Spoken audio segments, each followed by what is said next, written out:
जी, plasma membrane के structure और functions को हम देखते हैं।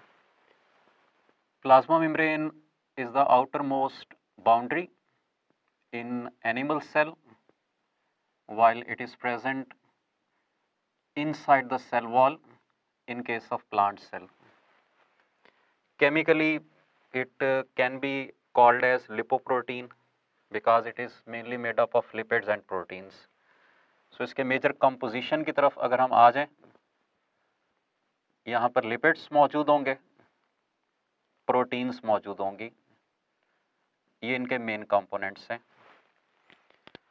Lipids are 20 to 40% in plasma membrane, while proteins are 60 to 80% in the plasma membrane.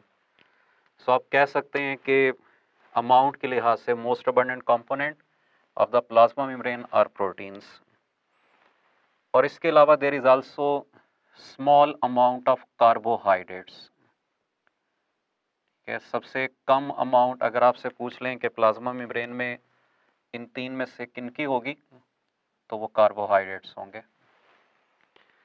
Lipids के अंदर फर्दर जो मेन टाइप्स प्लाज्मा मेम्ब्रेन में मौजूद होती हैं, दीज आर फॉस्फोलिपिड्स, और यूकैरियोटिक सेल के केस में कोलेस्ट्रॉल मौजूद होगा। ये दो मेन टाइप्स हैं लिपिड्स की that are associated with the plasma membrane in case of eukaryotic cell. Prokaryotic में हम ऑलरेडी पढ़ चुके हैं कि कोलेस्ट्रॉल एब्सेंट होता है। जो प्रोटीन्स प्लाज्मा मेम्ब्रेन का पार्ट हैं, उनके लिए एक टर्म हम यूज कर रहे होते हैं इंटेग्रल प्रोटीन्स की, और मोस्टली ये ग्लोबुलर नेचर की हैं। फाइब्रस भी हो सकती हैं, but most commonly proteins associated with plasma membrane are globular proteins. इन प्रोटीन्स के साथ जो बेसिक फंक्शंस हम रिलेट करते हैं, these proteins either act as receptors or they also act as transporters। ठीक है, इनका दो बेसिक इनके फंक्शंस होंगे ट्रांसपोर्टेशन के अंदर और स्टिमुलाई को रिसीव करने में। कार्बोहाइड्रेट्स जो प्लाज्मा मेम्ब्रेन के साथ एसोसिएट होते हैं, they are commonly associated with either lipids और प्रोटीन्स। सो ये प्लाज्मा मेम्ब्रेन में दो फॉर्म्स में मौजूद होंगे, ग्लाइकोप्रोटीन्स की फॉर्म में या ग्लाइकोलिपिड्स की फॉर्म में। और both of these can be associated with glycocalyx, और इनको कॉमनली हम एसोसिएट करते हैं प्लाज्मा मेम्ब्रेन की आउटर साइड के साथ। ठीक है, most commonly they will be associated with the outer portion of the plasma membrane. और इनके भी रोल को अगर हम डिस्कस कर लें, they also act as cell markers. So cell signalling के अंदर इनका रोल होगा और सेल की रिकग्निशन के अंदर इनका रोल होगा। ये बेसिक फंक्शंस हैं जो ग्लाइकोप्रोटीन्स और ग्लाइकोलिपिड्स के साथ हम एसोसिएट करते हैं। इसी तरह से फॉस्फोलिपिड्स के भी फंक्शंस को अगर हम देख लें, तो सेल के अंदर जो लिपिड बाइलेयर है, this lipid bilayer is made by phospholipids, और इसी फॉस्फोलिपिड या लिपिड बाइलेयर के साथ हम फ्लूइडिटी को रिलेट करते हैं। Fluid nature of the plasma membrane is associated with phospholipids, और उसकी कंसिस्टेंसी को मेंटेन करने में कोलेस्ट्रॉल का रोल होता है। ठीक है, cholesterol will prevent this plasma membrane to flow, उसने उसको मेंटेन किया होगा।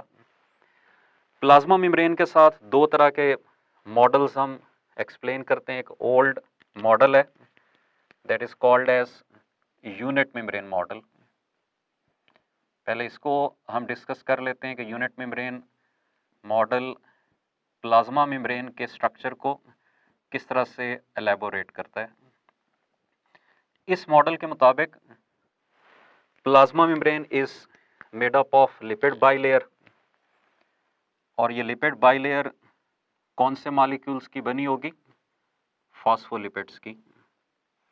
और फॉस्फोलिपिड्स में जनरली दो पार्ट्स होते हैं, एक इसका हेड और दूसरा tails. Heads are hydrophilic in nature while tails are hydrophobic. So lipid bilayer के केस में जो हाइड्रोफिलिक पोर्शंस हैं they will be directed outwards, और इसके अपोजिट जो हाइड्रोफोबिक टेल्स हैं they are directed towards each other. So ये दो पोर्शंस हमने देख लिए लिपिड बाइलेयर के। Outer portion is hydrophilic and inner or central portion is hydrophobic in nature. अब इस यूनिट मेम्ब्रेन मॉडल के मुताबिक this lipid bilayer is sandwiched between protein layers, यानी इसके मुताबिक प्रोटीन भी लेयर्स की फॉर्म में होगी और इसकी दो लेयर्स होंगी, एक आउटर साइड पे और एक इनर साइड पे। सो आपसे क्वेश्चन ये भी पूछ सकते हैं कि which part of lipid bilayer और phospholipids according to unit membrane model is directed towards protein, तो उसका आंसर हाइड्रोफिलिक होगा। जो मोस्ट एक्सेप्टेड मॉडल है प्लाज्मा मेम्ब्रेन के स्ट्रक्चर से related, that is fluid mosaic model. और इस फ्लूइड मोज़ेक मॉडल के मुताबिक लिपिड बाइलेयर तो इसी तरह से मौजूद होगी जैसे हम यूनिट मेम्ब्रेन मॉडल में पढ़ चुके हैं कि plasma membrane is made up of lipid bilayer. इस लिपिड बाइलेयर के दो पोर्शंस होंगे, hydrophilic portions will be directed outwards while hydrophobic portions will be directed towards each other. So ये हाइड्रोफिलिक और हाइड्रोफोबिक पोर्शंस हैं। लेकिन इस मॉडल के मुताबिक this lipid bilayer is not sandwiched between protein layers. Instead यहाँ पे हम ये कहते हैं कि lipid molecules are embedded, protein molecules are embedded in mosaic manner, यानी ये प्रोटीन मॉलिक्यूल्स कहीं कहीं पे मौजूद होंगे, ये कॉन्टिन्यूअस लेयर नहीं बनाएंगे। इन प्रोटीन्स को हम फर्दर डिफरेंट टाइप्स में कैटेगराइज कर सकते हैं। लाइक अगर इस प्रोटीन का कंटेक्ट सिर्फ आउटर एनवायरनमेंट के साथ है तो हम इसको कह देंगे एक्सट्रिंसिक प्रोटीन। अगर सिर्फ इनर एनवायरनमेंट के साथ है तो इंट्रिंसिक कह देंगे एक्सट्रिंसिक। इंट्रिंसिक को पेरिफेरल प्रोटीन्स भी कहते हैं। If a protein is present through out the plasma membrane, it will be called as transmembrane protein। ठीक है, सो ट्रांसमेम्ब्रेन प्रोटीन का मतलब है it is a protein that is present through out the plasma membrane. In transmembrane proteins को further हम categorise कर सकते हैं। अगर ये चैनल्स बना रही हैं तो इनको हम कह देंगे चैनल प्रोटीन्स। अगर ये कैरियर मीडिएटेड ट्रांसपोर्ट में इन्वॉल्व हो रही हैं तो हम इनको कह देंगे कैरियर प्रोटीन्स का। ठीक है, सो ये हमारे सामने प्रोटीन्स आ गई। जैसे हमने पहले पढ़ा था कि these are the most abundant components, these are the integral part of the plasma membrane. हमने मेनली डिस्कस किया ग्लोबुलर प्रोटीन्स को। They either act as receptors और these are involve in transportation. Channel proteins का, carrier proteins का role transportation के अंदर है।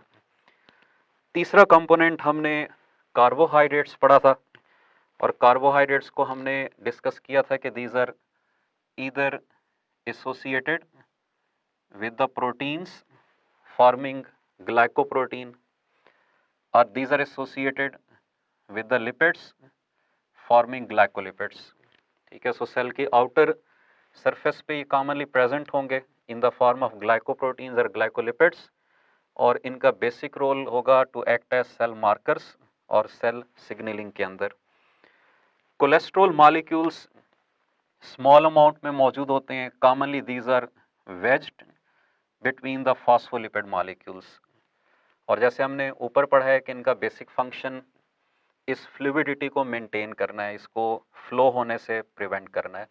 सो ये बेसिक कंपोजिशन और स्ट्रक्चर हमारा प्लाज्मा मेम्ब्रेन के ऊपर है। दोनों मॉडल्स हमने इसमें पढ़े हैं, यूनिट मेम्ब्रेन मॉडल और फ्लूइड मोज़ेक मॉडल।